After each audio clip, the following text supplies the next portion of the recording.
ఈరోజు యాదాద్రి భువనగిరి జిల్లా రాయగిరి గ్రామంలో గల సహృదయ అనాథాశ్రమంలో నివసిస్తున్న 50 మంది అనాథ వృద్ధులకు, మానసిక వికలాంగులకు కీర్తిశేషులు తడక అశోక్ గారి 3వ వర్ధంతి సందర్భంగా వారి సతీమణి తడక అనుపమ గారు మరియు కుమార్తె తడక శ్రావణి గారు ఈరోజు మధ్యాహ్నం భోజన అన్నదాన కార్యక్రమం ఏర్పాటు చేయడం జరిగింది.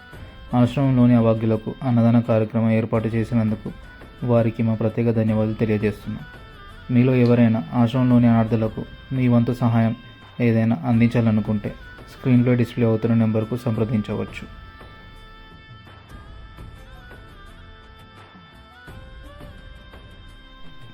దయచేసి మన సహృదయ అనాథ వృద్ధాశ్రమం యొక్క సేవలను తెలియజేసేలా ఇంకో 10 మందికి ఈ వీడియో షేర్ చేయవలసిందిగా మా యొక్క మనవి.